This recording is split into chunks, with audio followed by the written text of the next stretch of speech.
Well, we weren't kidding when he said he was going to take the engine out.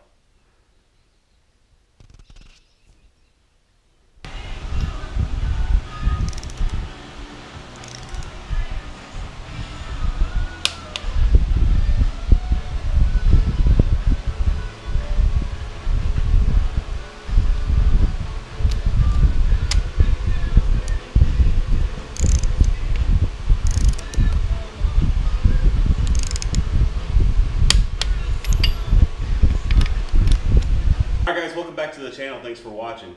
We're here in my buddy Wes's garage again, and we're going to be talking about his car now. And if you guys check out the link above here, you're going to see the last video we did. We covered his 2003 Mustang GT, and we went over all the details. He was making just over 500 horsepower to the tire, and car's a lot of fun and everything. And we actually talked about some things that were going to be coming to his car and different upgrades and stuff along those lines here. And probably best laid plans. And I think I even said that a Mustang project is never done or never finished. Well, let's take a couple steps backwards here, because if you look behind me, that's not a 2-valve motor. Not even close. So, a lot of changes have come to the '03 Mustang GT. I'm going to let my buddy Wes here explain exactly what was going on. We're just going to sitting here in the garage enjoying our lovely adult beverages, and we're kind of just gonna shoot the stuff and just talk about everything that's been done with the car. What do we have right here, my man? Dude, this is a lot of fun. So the 2-valve was cool, you know, but opportunity struck, and I said, hey, let's do something fun. The wife and I kind of wanted to do a project together, and we just had a little boy. So we said, well, let's make something we already own a project. Because we were thinking about buying a truck or something. We'll get there eventually, but you know, I said, well, hey, let's build a really cool motor, something that's you don't find in GTs all the time. Let's put it in one. That's right. So I think it was just a joke at work between friends, and someone said, hey, you ought to put a 5.4 in it. I said, I'll tell you what, I'll do you one better. Let's put a 5.4 4-valve in it. So that's where I ended up with, man. I just kind of was like, okay, let's do it. All right. So it's a 5.4 liter block, and it is an original 4-valve 5.4. Now, what did you get this motor out of? This was out of a truck. It was out of, well, I don't remember the exact year, but it was out of a Ford truck. So I got it from a guy up north of us a couple hours, and he had cleaned it and painted it, and it was super nice, and it was original bore, and it was just hard to pass up at $100. So yeah, you know, the start of your project's $100. I'll take it, right? Why not? So, but this isn't just your run-of-the-mill 5.4. You've already have done some things, I should say. It's done. He's done some things and seen some stuff with it already, I should say. So let's talk about the short block first. Okay. He talked about before, and actually I did this with my motor. We went to a guy that's well known here in Illinois that builds engines and stuff like that. So let's talk about the bottom end of this engine. Yeah, so we took it to our friend John, who is a glutton for punishment and builds these motors all the time. So it's a cast iron 5.4 block. Really wanted aluminum. Turns out I would have to sell that kid that we had, so they're really expensive. And I said, well, The kid or the block? Yeah, both. Oh. I said, well, let's not make it, you know, a super expensive project. Let's just do it with stuff we can find, Sure. Maybe in a junkyard or secondhand. There's no need to buy everything brand new. So it's 5.4 iron block. It has an actual forged crank from Ford. It's the almost identical crank to what's in the Cobra Jet. Okay. Now, Cobra Jet will be double key weight in the crank because they're supercharger. You know, they're, what are they, Whipple or something Right. like that. But yeah, Ford made forged 5.4 crank, so it's a forged 5.4 crank. The rods are made by I can never pronounce them, but I think it's Malar. I can't pronounce it right, but basically forged H-beam rods. They're Wiseco pistons, and they're 20 over. We had another block. You and I had another block we thought we were going to start with. It was 20 over, so that's what we got pistons for. So we had to bore this one out, but you know, we're all gapped for whatever you want to do, and but it's built to handle quite a bit of horsepower. It's ARP, I mean, from top to bottom. So Okay. yeah. All right. And so these heads, these 4-valve heads, also have seen some work as well. So why don't you talk about the cylinder heads and the camshafts? So they're tumble port C heads that have been ported by our same friend. Mhm. Maybe Donnie can cut to I've got the flow sheet flow sheet, somewhere, yeah. but they flow over 300 CFM, so they've been worked pretty well. They're the stock valves. They're aftermarket from a company called Brian Tooley, BTR, Okay. but they're aftermarket springs. And the camshafts, while not these, that we're ready, we're almost to the timing part of this, Mhm. and they're on my bench over here, but I've got 4, this will be a heavily cammed motor. I've got some custom cams from Todd Warren that are ready to throw in here, so kind of waiting on a Summit Racing order with some, I was telling you I ordered some adjustable timing gears Mhm. and adjustable crank gear and stuff like that, because you've got to degree those in, which Okay. is another process for a 4-valve. It's going to be a lot. Another friend of ours and I are going to try it out and see how well we can degree those 4-valves. I've never done one, so we'll see what happens. I may actually film that for you guys as well. I think this whole build is really cool, especially when I got wind of it, and actually it's actually here in front of us. It's really cool. So now we're doing a 5.4, of course. It is 03 Mustang GT here. There are ways to install 5.4s into your car. There's not a lot of, I guess we were just having this discussion earlier, talking about the forums and stuff like that being kind of dated. And especially with new intake manifolds out there on the market, you guys see this one here. But pretty much in order to get this into your car, what did you have to do to get an intake on the car? The intake's pretty cool. So Todd Warren, who did these cams, made a big write-up years ago. Like you said, you can't find much on forums. So I talk to him regularly.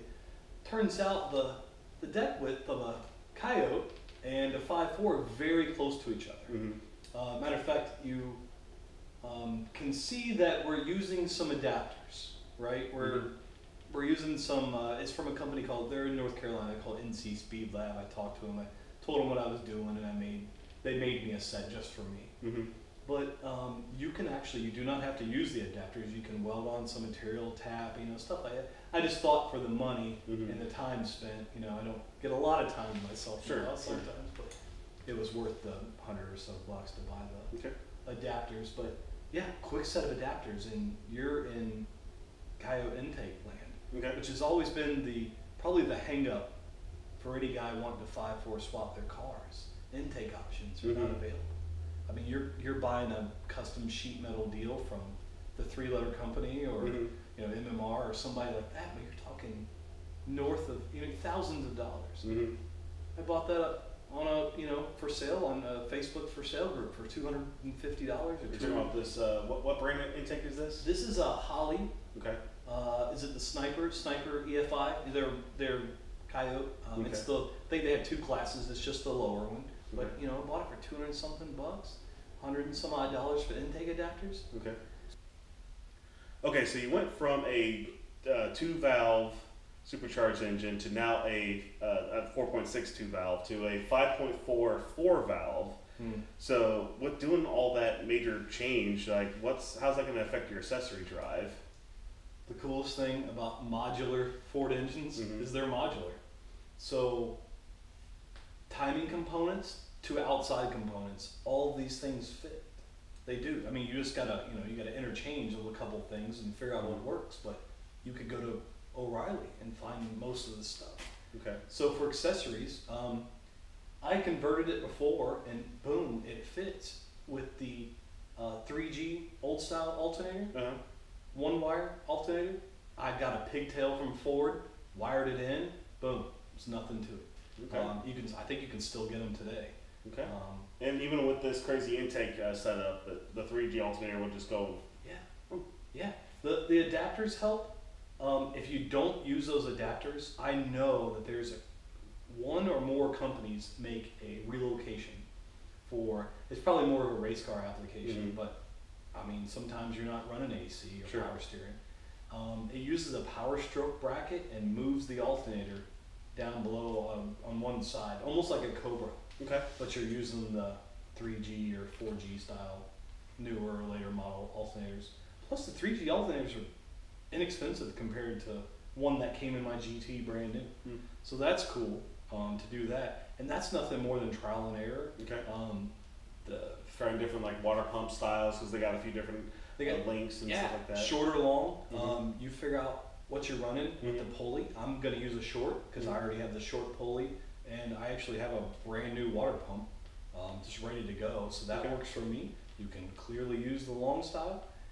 Stuff's modular, so you know there's no one answer for anyone. But once you get to looking and measuring, it gets pretty clear. It's not rocket surgery.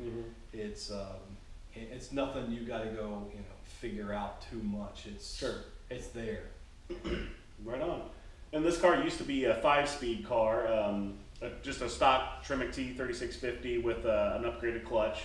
And but you're switching that out too. What are you going to be putting in it? Yeah, you made fun of me shifting a few times. So no. So I wanted to try something different that handle a good amount of power. So I'm actually going to go automatic. Company Freddie Brown.